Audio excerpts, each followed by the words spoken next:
Hello बच्चों, स्वागत है आप सभी का आपकी अपनी अर्थशास्त्र की ऑनलाइन क्लासेस में। तो चलिए बच्चों, अपना आज का विषय, आज का टॉपिक हम शुरू करते हैं।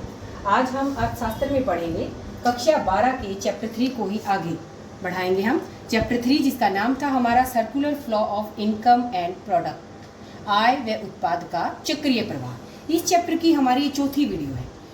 इस वीडियो को और आज के टॉपिक को शुरू करने से पहले मैं आपको बताऊंगी कि तीसरी वीडियो में हमने पढ़ा था टू सेक्टर मॉडल, जिसके अंदर दो ही सेक्टर थे, हमारे उत्पादक क्षेत्र और गृहस्थ क्षेत्र। उसी सेक्टर को थोड़ा सा आगे बढ़ाते हुए कि टू सेक्टर मॉडल ही हो, लेकिन उसके अंदर हम वित्तीय प्रणाली को भी शामिल कर दें, तो तब हमारा ये मॉडल कैसे बनेगा, पहले मैं उसके बारे में बताऊंगी और फिर हम पढ़ेंगे थ्री सेक्टर मॉडल के बारे में।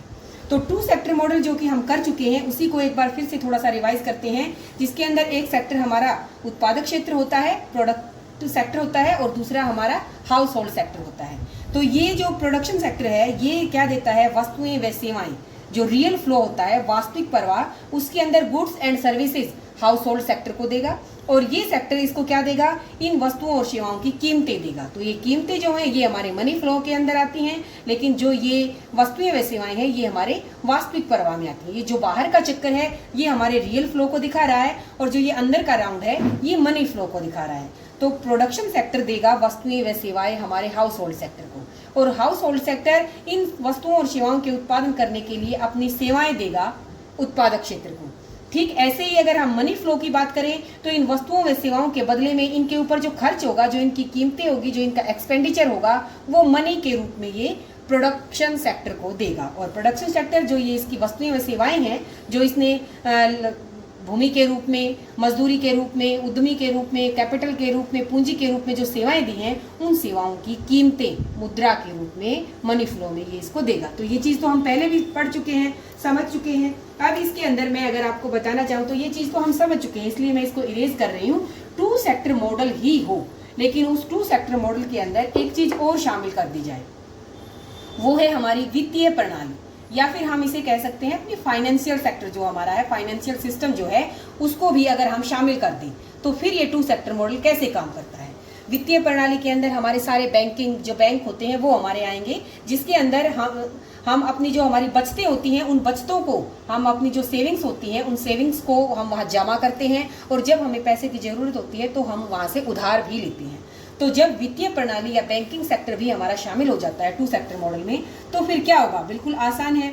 क्या करेगा कि उत्पादक क्षेत्र के पास जो ज़्यादा पैसा है, ज़्यादा इनकम है, जो बचत है, इसकी जो सेविंग्स है, अपनी सेविंग्स को ये क्या करेगा, ये फाइनेंशियल सेक्टर में देगा। जो इसके पास ज़्यादा पैसा है उस पैसे को ये बैंकों के पास जमा कराएगा। ठीक वैसे ही जब इसको पैसे की ज़रूरत होगी तो ये यहाँ से बोरोइंग, उधार भी ले सकता है। तो बिल्कुल आसान सी बात है, बस ये दो लाइनें ही हमें बतानी है कि अगर उत्पादक क्षेत्र के पास ज़्यादा इनकम है, ज़्यादा आय है, बचत है, तो अपनी बचतों को ये यहाँ जमा कराएगा, और जब इसको ज़रूरत होगी तो वहाँ से ये उधार, बोरोइंग, उधार ले लेगा। ठीक ऐसे ही गृहस्थ क्षेत्र के पास भी जो पैसा होता है, तो जो ज़्यादा इनकम होती है उसकी सेविंग करेगा ये बैंकिंग के पास, और जब इसको ज़रूरत होगी तो यहाँ से ये उधार ले सकता है।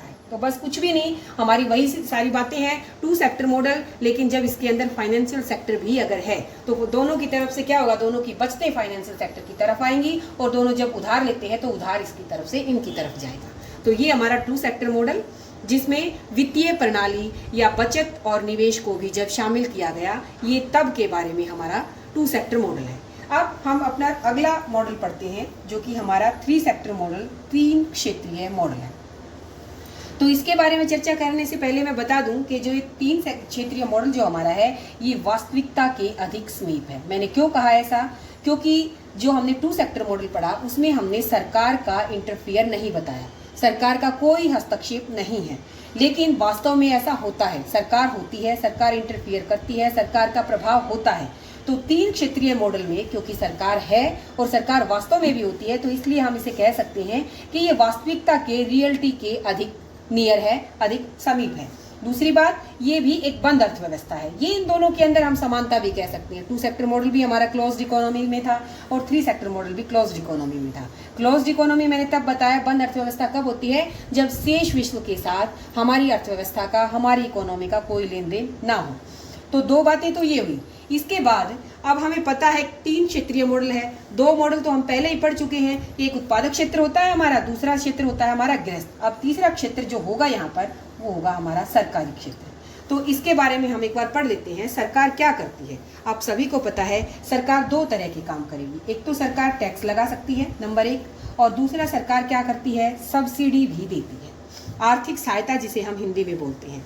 तो जो कमजोर पक्ष होता है उसे कुछ मदद देने के लिए जो भी सरकार की तरफ से मदद मिलती है हम उसे सब्सिडी या आर्थिक सहायता बोलते हैं। तो चलिए टैक्स के बारे में पढ़ते हैं। सरकार 2 काम करती है, टैक्स लगाती है, आर्थिक सहायता देती है। अब टैक्स को पढ़ते हैं, करों को पढ़ते हैं। कर क्या करती है सरकार? जो हमने अब तक पढ़े 2 सेक्टर, एक उत्पादक और गृहस्थ, इन दोनों के ऊपर ये कर लगाती है। उत्पादक क्षेत्र के ऊपर भी ये कर लगाएगी और गृहस्थ क्षेत्र के ऊपर भी ये कर लगाएगी। जो प्रोडक्शन सेक्टर के ऊपर कर लगाती है, जैसे हम पढ़ते हैं उनको निगम कर, बिक्री कर, ये हमारा कॉर्पोरेट टैक्स है और ये हमारा सेल्स टैक्स है। हम सब ने इनके नाम सुन रखे हैं। तो उत्पादक क्षेत्र के ऊपर, प्रोड्यूसर सेक्टर के ऊपर लगने वाले टैक्सेस, जैसे एग्जाम्पल कॉर्पोरेट टैक्स और सेल्स टैक्स, निगम कर और बिक्री कर, ये टैक्स इस प्रकार के टैक्स लगाए जाते हैं प्रोड्यूसर सेक्टर के ऊपर। ठीक ऐसे ही जो हमारा हाउस होल्ड सेक्टर है उसके ऊपर भी सरकार टैक्स लगाती है, जैसे हम इनकम टैक्स बोलते हैं और हाउस टैक्स बोलते हैं। तो आयकर और आवास कर के रूप में ये परिवार क्षेत्र या गृहस्थ क्षेत्र के ऊपर भी टैक्स लगाती है।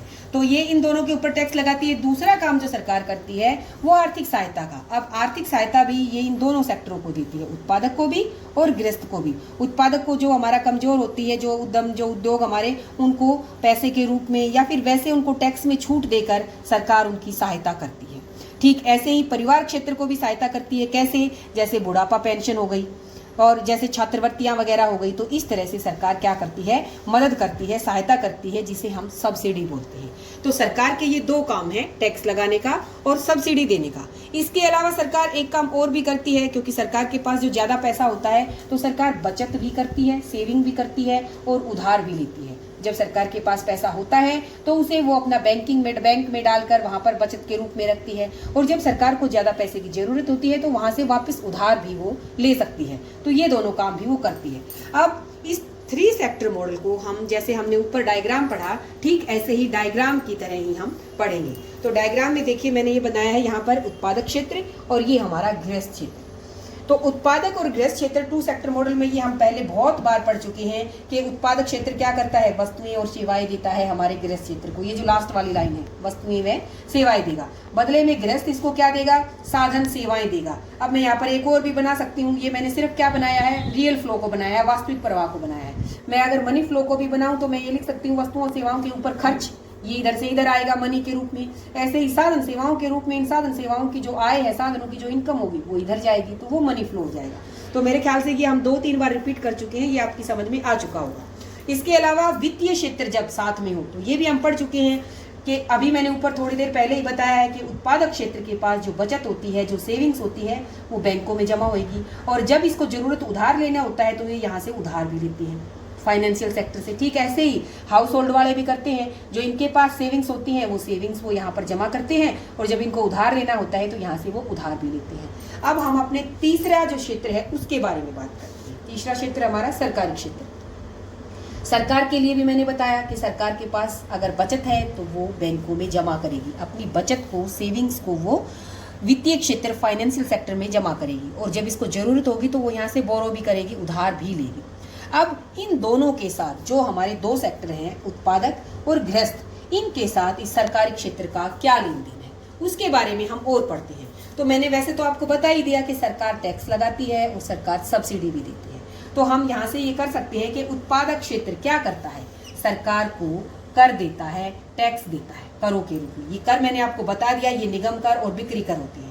तो उत्पादक क्षेत्र ने इसको क्या दिए, कर दिए। ठीक ऐसे ही गृहस्थ क्षेत्र भी इसको टैक्स देता है। हम ऐसे कर सकते हैं, इसने टैक्स दिए, इसने कैसे टैक्स दिए ये भी मैं आपको बता चुकी हूँ, जैसे आयकर और आवास कर के रूप में। तो गृहस्थ हाउस होल्ड भी इसको टैक्स देता है और प्रोड्यूसर सेक्टर भी सरकार को टैक्स देती है। अब और क्या करते हैं, जैसे मैंने अभी बताया आपको सब्सिडी, तो सरकार क्या देती है, सरकार इसे भी सब्सिडी देती है। ये मैं बता चुकी हूँ आपको, सहायता देती है जो कमजोर हमारे उद्योग होते हैं। ठीक वैसे ही बुढ़ापा पेंशन के रूप में सरकार यहाँ पर भी क्या देती है, सब्सिडी देती है। इसके अलावा एक चीज हम और कर सकते हैं, क्योंकि सरकार भी बहुत सारी वस्तुएं और सेवाओं को खरीदती है, तो सरकार जो वस्तुएं और सेवाएं लेती हैं वो उत्पादक क्षेत्र से ही लेती है, हम ये भी बना सकते हैं। तो ये जो तीसरी लाइन है ये वस्तुओं व सेवाओं के लिए है। आप सभी को पता है कि सरकार बहुत सारे खर्चे करती है, बहुत सारे वस्तुएं भी लेती है, सेवाएं सामान भी खरीदती है, तो वो सारा वो किससे लेती है? प्रोड्यूसर सेक्टर से लेती है। तो ये कुछ भी नहीं है, सिर्फ लेन देन के बारे में बताया गया है कि सरकार इन क्षेत्रों से क्या क्या लेती है और ये क्षेत्र सरकार से क्या क्या लेती है। तो एक दूसरे का लेन देन है, वही इस त्रिक्षेत्रीय मॉडल के अंदर, 3 क्षेत्रीय मॉडल के अंदर बताया गया है। तो मेरे ख्याल से आप सबकी समझ में आ गया होगा। देखने के लिए फिगर थोड़ी सी अजीब और थोड़ा सा मुश्किल दिखने में लग सकता है, लेकिन बिल्कुल आसान है। सब क्या करते हैं? बचत भी करते हैं, उधार भी करते हैं, देते हैं, सब के सब करते हैं। सरकार टैक्स लगाती है दोनों के ऊपर और दोनों को ही आर्थिक सहायता भी देती है। सिर्फ इतना सा ही समझने की बात यहाँ पर थी। तो ये हमने आज बच्चों पढ़ा 3 क्षेत्रीय मॉडल, 3 सेक्टर मॉडल के बारे में पढ़ा। अगली वीडियो में हम जो 4 क्षेत्रीय मॉडल हमारा है उसके बारे में पढ़ेंगे, शेष विश्व क्षेत्र के बारे में हम पढ़ेंगे। तो मेरे ख्याल से आप सभी को समझ में आया होगा। बहुत ही आसान हमारा आज का टॉपिक था। आज के लिए इतना ही। अगर आप सभी को मेरी वीडियो पसंद आ रही है, समझ आ रही है, तो वीडियो को लाइक जरूर करें और चैनल को सब्सक्राइब करना ना भूलें। आज के लिए इतना ही। आप सभी का वीडियो देखने के लिए बहुत बहुत धन्यवाद।